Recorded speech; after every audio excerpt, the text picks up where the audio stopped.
सबको जय सो, good morning. आप सबों का फिर से एक बार स्वागत है ईश्वर के सुसमाचार में, ईश्वर के राज्य में, यीशु के सुसमाचार में। मैं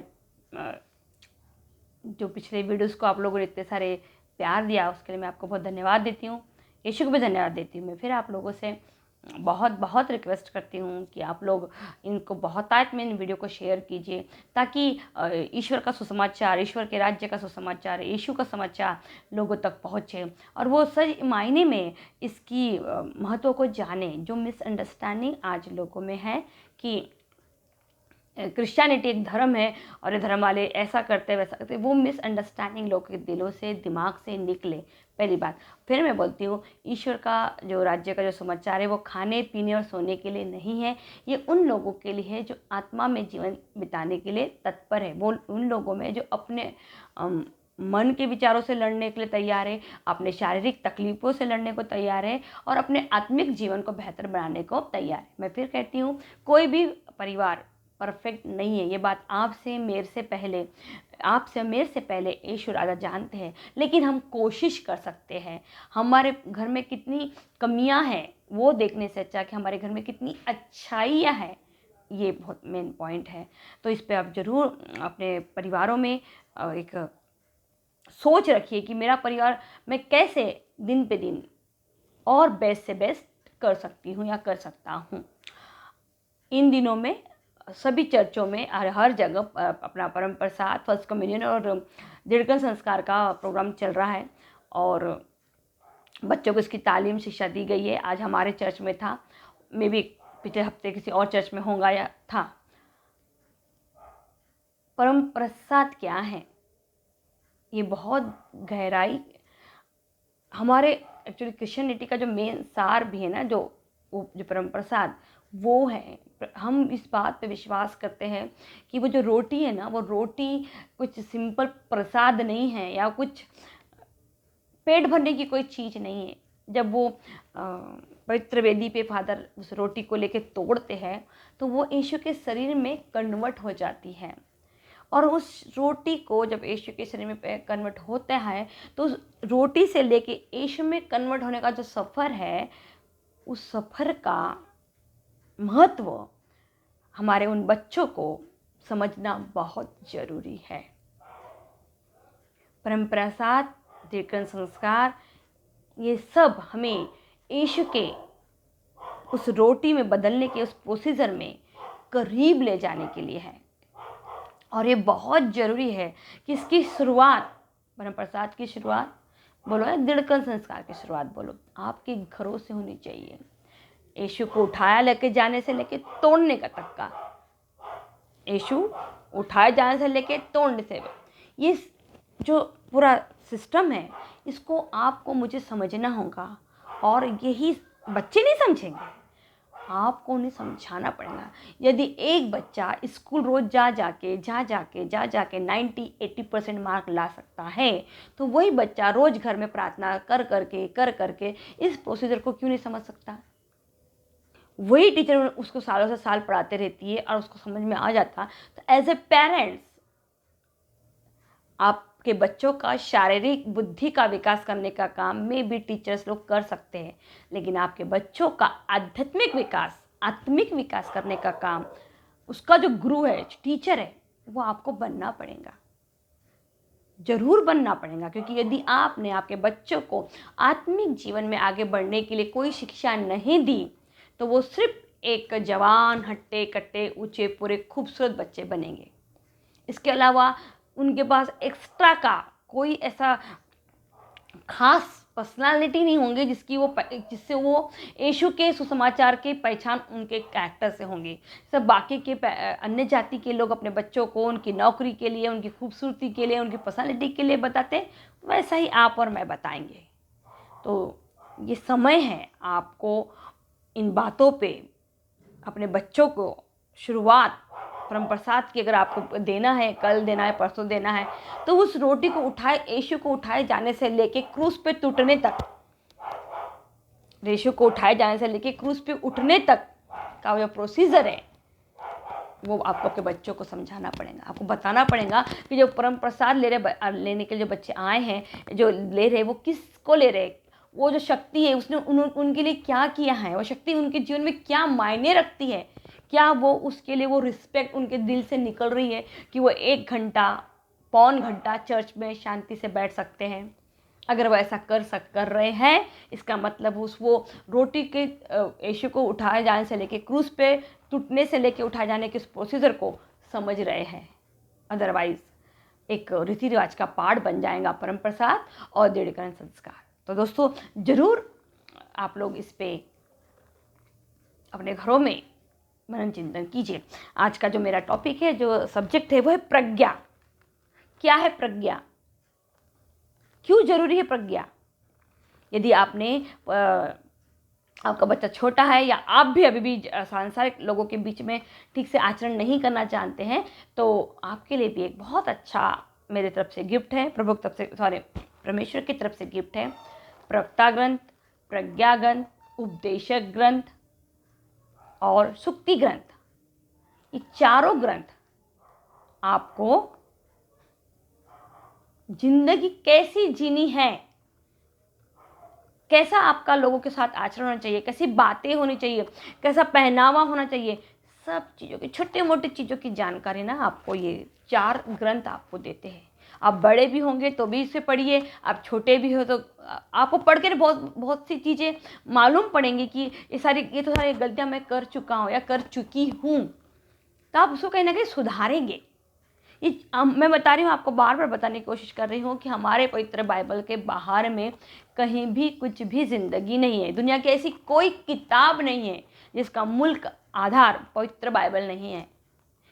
आज दुनिया में कोई ऐसा मोटिवेटर नहीं है जिन्होंने पवित्र बाइबल नहीं पढ़ी है।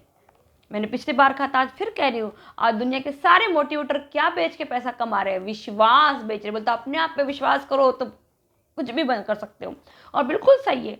तो सिर्फ एक विश्वास को लेके वो किसी को करोड़पति अरबपति बनाने का नुस्खा बेच के वो खुद करोड़पति अरबपति बन रहे हैं, खुद का नाम कर रहे हैं समाज में। तो हमारे साथ तो विश्वास के साथ साथ जिस पे करना है वो भी यीशु है, क्योंकि हमारा यीशु का, हमारा जो क्रिश्चियनिटी वो थोड़ी सी विचित्र है यानी लोगों के नज़र में। यीशु बोलता है अपने आप पे बाकी अन्य जाति के लोग कहते हैं अपने आप पे विश्वास कर, हम क्रिश्चियनिटी के यीशु के सुसमाचार के प्रचारक बोलते हैं यीशु पे विश्वास कर, और देख तो बड़ी से बड़ी लड़ाई क्या हो जाएगा, जीत जाएगा। लेकिन हम प्रॉब्लम कहाँ है, हमारा विश्वास लड़खड़ाता है। हम अभी ना तो ठीक से ठंडे हैं ना तो गर्म है, हम बीच में कुनकुने हैं। कभी अपने ज्ञान की तरफ भागते, कभी अपने विश्वास के प्रति। नौकरी पाने की बात रही तो ज्ञान के पीछे भागते, और जब अपने को बीमारी आ गई, मुसीबत आ गई तो विश्वास के पीछे भागते। हे प्रभु चंगाई दे, हे प्रभु, क्योंकि हमको पता है वो हमारे आउट ऑफ कवरेज की बात है। इतना पैसा भी लगाएंगे तो चंगाई मिलेंगी कि नहीं मिलेगी इसकी गारंटी नहीं है, सही है ना? तो ये इस तरीके का जीवन हमारा है, इसलिए हम लड़खा रहे हैं। अभी हमारे 2 नाव में पैर रख के हम लोग चल रहे हैं, कभी इधर भागते कभी इधर भागते। ज्ञान भी है, विश्वास भी है। प्रभु ने ज्ञान के खिलाफ कभी भी कुछ भी नहीं बोला, उन्हें ज्ञान रखना हर चीज का अच्छा है बोला, लेकिन ज्ञान को साथ में रख के विश्वास आगे चलना चाहिए। विश्वास का मतलब ही परमेश्वर है, विश्वास का मतलब ही यीशु है, विश्वास का मतलब ही पवित्र आत्मा है। आपके दुनिया की हर एक लड़ाई, आपकी दुनिया की हर एक परिस्थिति का सामना ये पवित्र तत्व करेंगे, विश्वास। लेकिन वो आपको ऐसा नहीं बोलेंगे कि भैया तू बिना ज्ञान के चल, बोलेंगे हर बात का नॉलेज रख। प्रभु आपको पुश करता है, लेकिन आपका ज्ञान आपको काम आता है। तो प्रज्ञा क्या है, क्या होती है प्रज्ञा? प्रज्ञा क्या क्या महत्व है? तो जरूर प्रवक्ता ग्रंथ, उपदेशक ग्रंथ, सुक्ति ग्रंथ और प्रज्ञा ग्रंथ, ये 4 ग्रंथों का आप जरूर पढ़िए। मे भी कुछ प्रोटेस्टेंट भाई बहन होंगे, उनकी बाइबल कुछ और होंगी, तो उनमें कुछ और उनके नाम होंगे, लेकिन कहीं ना कहीं बाइबल के बाहर कुछ भी नहीं है, तो आपको ये जरूर मिल जाएंगे। प्रज्ञा की प्राप्ति ये बहुत बड़ा है, मैं कोशिश करूंगी आपको थोड़े में उसको ये लेने के लिए। पुत्र बचपन से शिक्षा ग्रहण करो, तब तुम्हें बुढ़ापे में प्रज्ञा प्राप्त होगी। मतलब आपको अपने पैदा होने के साथ ही जिंदगी में उठने बैठने का सलीका सीखने से लेके, बाहर के लोगों से कैसा बातचीत करने का तरीका लेके, आपको बचपन से सब चीज़ों की शुरुआत करनी है। यहाँ पे कोई एज नहीं। बचपन का मतलब होता है छोटा बच्चा, 2 साल का, 2.5 साल का, 1 साल का।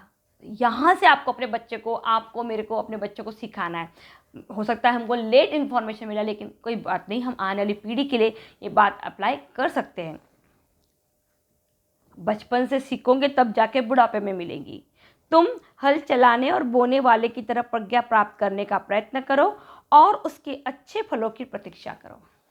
एक हल चलाने वाला, बोने वाला, वो बो देता है और अपना हल चला के काम करता है, वो बारिश की राह देखता है, वो अपने हिसाब से गड़बड़ी करके वो उस खेती जो भी बोता है उसको काटता नहीं है। वो जब तक पूरी तरह से परिपक्व नहीं हो जाती, उसमें फल नहीं आता, तो कोई इंतज़ार करता है उस चीज़ का। मतलब क्या है, पेशेंस के साथ उस चीज़ को प्राप्त करने का, उन फलों को प्राप्त करने का वो इंतज़ार करता है। वैसा है आपको और मुझे भी अपने अच्छे आचरण करते रहना है, करते रहना है। हमको नहीं पता हमारे अच्छे आचरण का परमेश्वर कब हमको फल देगा।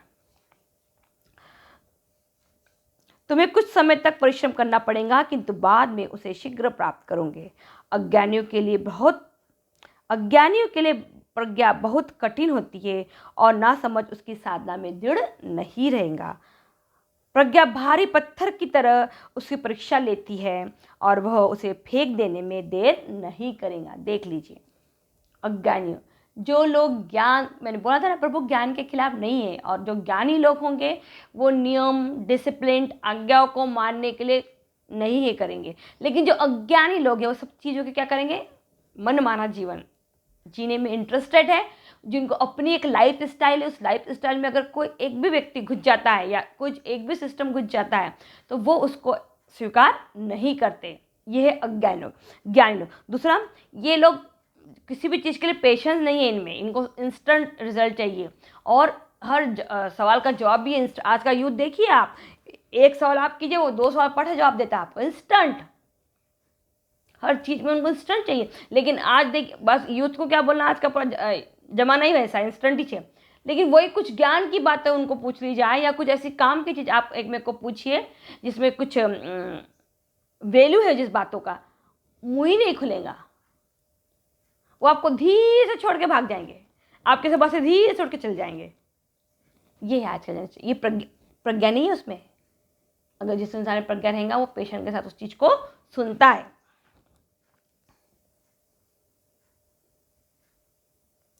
क्योंकि प्रज्ञा भारी पत्थर की तरह उसकी परीक्षा लेती है और वो उसे फेंक देने में देर नहीं करेगा। मतलब आपको प्रज्ञा इतनी आसानी से नहीं मिलेंगी। आपको हर वक्त आपको परीक्षा में पढ़ना पड़ेगा, आपको अपना टेस्ट देना पड़ेगा कि क्या मैं सचमुच वो प्रज्ञा है, वो समझदारी परमेश्वर की आई है, वो ज्ञान मुझे भी अब तक आया है।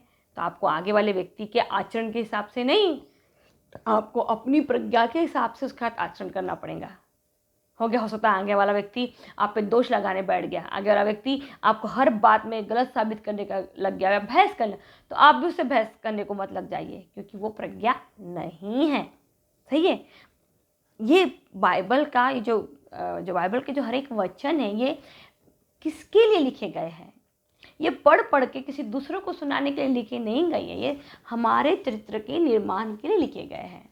तो यदि आप इसे पढ़ रहे हो और इसको आपके घर में रखा है आपने और इसका आप इस्तेमाल अपने जीवन में नहीं कर रहे हो, तो इसका वैसे भी वैल्यू नहीं है। इसका आपके और मेरे आप में और अन्य जातियों में, हम में और अन्य जातियों में कोई फ़र्क नहीं है। उनके से बाइबल नहीं है तो उनका जीवन बिगड़ा हुआ है। हमारे पास बाइबल है, हम पढ़ भी रहे हैं, फिर भी हम इसे पढ़ पढ़ के सिर्फ ऑल्टर पे या ऊंचे स्थान पे या बिस्तर पे या तकिया के बाजू में रख रहे हैं, तो वैसे भी हमारा को कोई वैल्यू नहीं है। ये हथियार है हमारे का जीवन जीने का। में हमको ये अप्लाई करना पड़ेगा, हमको प्रभु का नाम इस्तेमाल करना पड़ेगा, वचन का इस्तेमाल अपने घरों में करना पड़ेगा। उसको डर के मारे बाइबल को बीच में नहीं लाना, पर ये नहीं, ऐसा नहीं है। ये तो है दी गई हमारे लिए है कि हम एक में का न्याय भी बाइबल के हिसाब से करें, एक में से बातें बाइबल के वचनों के हिसाब से करें, प्रेम भी एक में को बाइबल के हिसाब से करें। लेकिन हम तो इसे इसका इस्तेमाल कर ही नहीं रहे, हमारे अंदर वो विनम्रता आ ही नहीं रही, क्योंकि हम इसे इस्तेमाल ही नहीं कर रहे। बहुत परीक्षाएं दोस्तों आपको और मुझे देनी है। मैं फिर कहती हूँ, कोई परिवार परफेक्ट नहीं है। हमें कोशिश करनी है कि अगर हमारे परिवार में 10 कमियां हैं तो उसको हम एक कमी को कैसा दूर करें, दूसरी को कैसी करें। उस 10 की 10 कमी को लेके नहीं, हमको अपने परिवार की एक अच्छाई को लेके बाकी को कैसे और अच्छाई हम बदल सकते हैं, इसकी कोशिश करना है। क्योंकि हम इंसान हैं, हम आजू बाजू अपने विचारों से घिरे पड़े हैं। उसके बाद हमारे को कोई आत्मिक भोजन हम कहीं से हमको मिलता नहीं। हम संडे चर्च भी जाते तो शरीर हमारा प्रेजेंट रहता, बॉडी माइंड अपसेंट रहता, कहीं पूरा दुनिया, किसी किसी का माइंड पूरी दुनिया घूम के आता हो चर्च के टाइम पे, बाकी टाइम में घर में रहेंगे अलवले।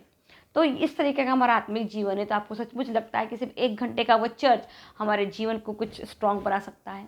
नहीं, वो बहुत ज़रूरी है, बहुत अच्छा है वो चर्च, बहुत अच्छा है बाइबल पढ़ना, बहुत अच्छा है प्रार्थना करना, लेकिन इस अभी जो समय है, जो यीशु के आगमन का समय है, इसके लिए हमें बहुत अच्छे से भी परफेक्ट नेशन में जाना पड़ेगा ना। उस दिन IPS UPS के बच्चे जो पेपर देते हैं, और जितने भी बच्चे लोग एग्जाम देते हैं सबके सब ज्ञानी ही होते हैं, कोई भी मूर्ख, उसमें एक भी बच्चा मूर्ख नहीं होता, क्योंकि उतने साल का उनका मेहनत रहता।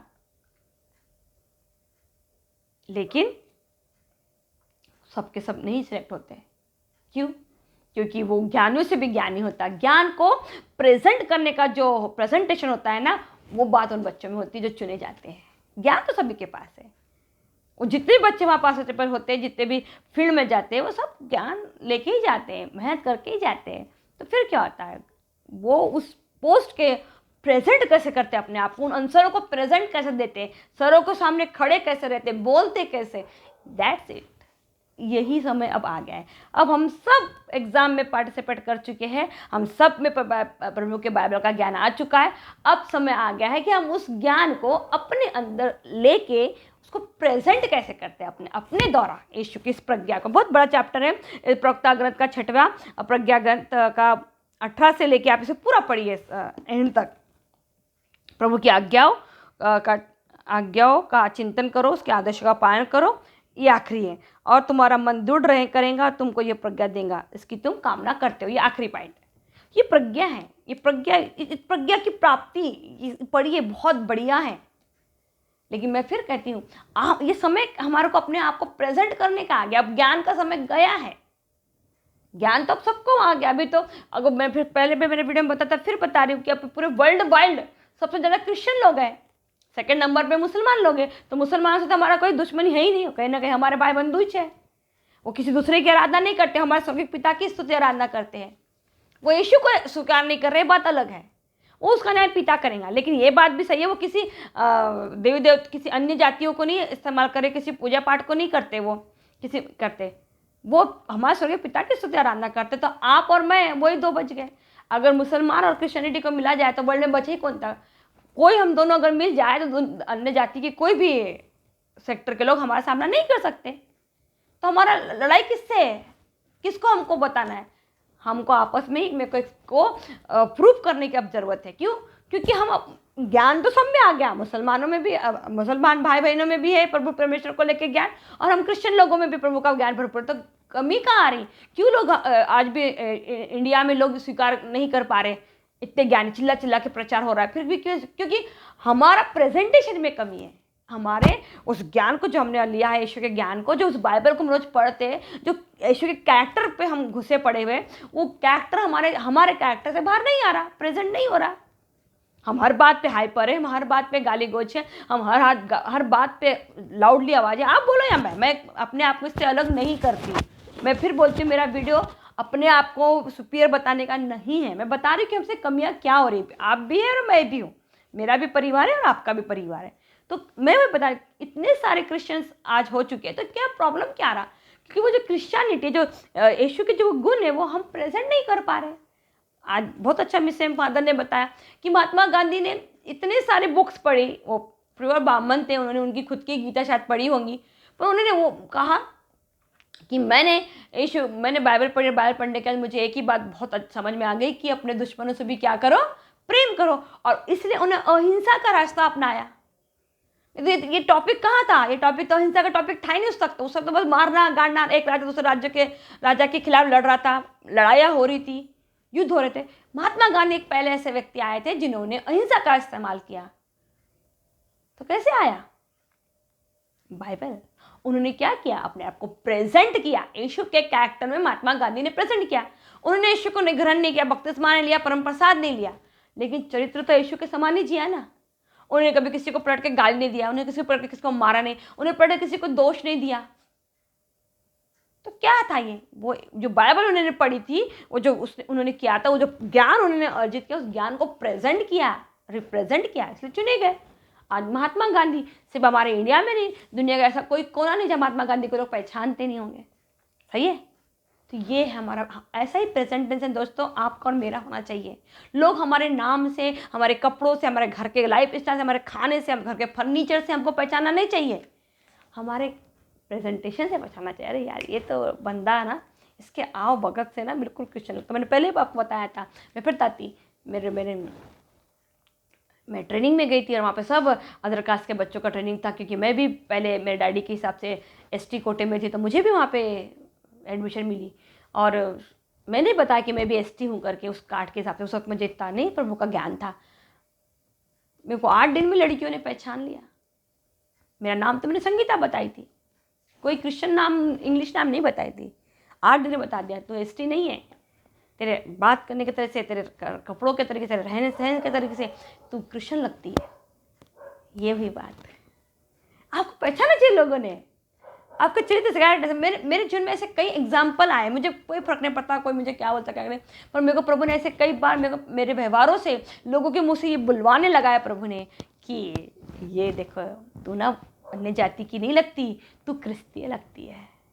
ये ऐसा कैरेक्टर आपका होना चाहिए। कोई फर्क नहीं पड़ता आपके माँ बाप का बैकग्राउंड क्या था, आप किस फैमिली से आए हैं, कोई फर्क नहीं पड़ता आप, क्योंकि आपके कर्मों, आपके फलों से, आपके कर्मों से आपका पहचान, आपका न्याय होगा। तो दोस्तों ये समय आ गया है, ज्ञान अर्जित हो चुका है, ज्ञान पूरा हमारे अंदर ऑब्जर्व हमने कर लिया है, चर्च जाके, बाइबल पढ़ के, यूट्यूब देख के, बड़े बड़े प्रचारकों को सुन के। अब समय है प्रेजेंट करने का अपने आप को, क्योंकि ज्ञानियों के ज्ञान से जो बाहर निकलेंगे वो आईपीएस यूपीएस अधिकारी बनते। हर साल हजारों से बच्चे फॉर्म लेते, लेकिन उसमें से 10, 15, 20 बच्चे से सिलेक्ट होते। क्यों? वो 10-15 बच्चे हमको और आपको बनना है प्रभु की नज़र में। हर महीने, हर दिन वो 10-15 बच्चे प्रभु निकाल रहा है, क्योंकि अब ये समय यीशु अपने लोगों को चुन चुन के अलग कर रहा है, अपनी कलीसिया को चुन रहा है। मुझे नहीं पता दोस्तों वो किस में से, कौन से सेक्टर से अपनी कलीसिया चुनेगा, अन्य जातियों में से चुनेगा, या उसके यहूदियों लोग से चुनेगा, या वो अपने मुस्लिम भाई बहनों में से चुनेगा, या वो अपने ईसाइयों, क्योंकि 4 कलीसिया है हमारे पास, उसमें से प्रभु अपनी कलीसिया चुनेगा। सबसे पहले उसकी यहूदी कलीसिया जो आज भी इस्राएल में है, दूसरी हमारे इब्राहिम की 2 संतानें थी, इसमें से एक है हमारे मुसलमान भाई बहन, और दूसरे हम, वो दूसरे सॉरी पहले है यहूदी लोग, दूसरे है हमारे मुसलमान भाई बहन, तीसरा यीशु की प्रजा हम, और चौथी अन्य जाति। 4 है। फिर बताती, पहली हमारे मुसलमान लोगों के भाई बहन और एक इजरायली, ये 2 जन है, याकूब के 2 पुत्र, ठीक है, सॉरी इब्राहिम के 2 पुत्र की 2 वंशावली, एक को जिसने प्रभु ने इजरायली यहूदी नाम दिया, और एक को हम आज जैसे हम मुसलमान बोलते हैं वो। दूसरा, तीसरे यीशु की कलीसिया, तीसरे चौथे अन्य जाति। ये 4 कलीसियाएं हैं, पूरे संसार में फैली हुई है, और इस 4 कलीसियाओं में से प्रभु अपनी कलीसिया, इनमें से कौन कौन से लोग लेके बनाएगा, है ना, आप जानते ना, मैं जानती हूँ। वो उसे ही बनाएगा जो उसे रिप्रेजेंट करेगा, उसके ज्ञान पढ़ के अपने अंदर रखेगा सिर्फ, और दूसरे को बताएगा बाइबल में तो ऐसा लिखा है, यू नो ना, बाइबल रीडिंग दिस। ये ऐसा बोलने से यीशु आपको और मुझे क्रिश्चियन नहीं है, क्योंकि बाइबल के ज्ञानी तो बोलते हैं, जो व्यक्ति पढ़ा लिखा है वो बाइबल बार बार पढ़ेगा, उसको ज्ञान अपने आप आएगा, लेकिन विश्वास आपके प्रेजेंटेशन से आएगा। हर जगह पे, हर परिस्थितियों में आप सबसे पहले प्रभु को, कितने बड़ी परेशानी क्यों ना जाए, आप डगमाएंगे नहीं, क्यों? आप बोलेंगे मेरा यीशु मेरे साथ है, ढारस बंधाओ, मैं तुम्हारे साथ हूँ। नाव डूब रही थी ना पतरस की, क्या बोला? प्रभु आओ मुझे बचा। हवाएं पूरी विपरीत थी ना, शिष्य डूबने के कगार पे थे, प्रभु ने क्या बोला? ढारस बंधाओ, मैं साथ में हूँ।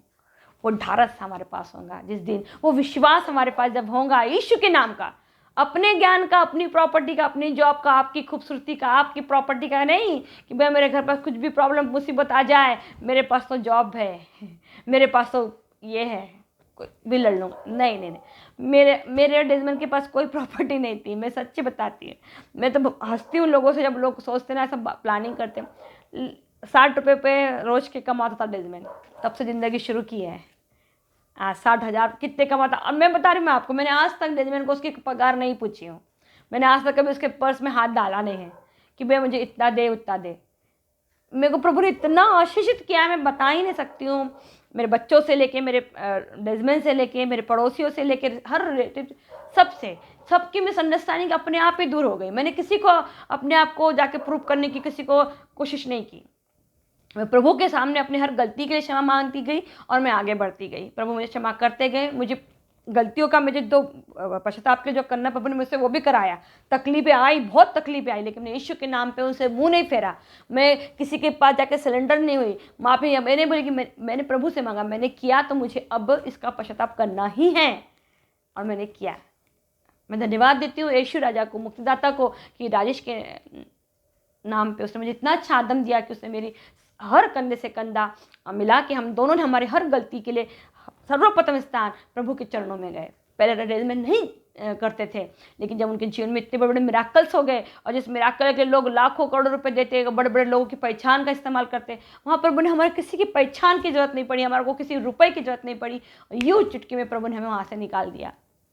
सिर्फ आपका विश्वास, ऐसा नहीं सिर्फ मुँह वाला विश्वास, वो तो है विश्वास, तो है वैसा विश्वास नहीं। थोड़ी सी मुसीबत आई तो गलत काम करना शुरू कर, छोटी मुझसे मुझे बोले तो गलत रास्ते पे चल जाते, बोलते हम गरीब हम क्या करेंगे, उस वक्त हमने किया नहीं। क्योंकि मैं फिर बोलती हूँ, बाइबल में कहीं नहीं लिखा है कि गरीबों को प्रभु ने पाप करने की परमिशन दी है।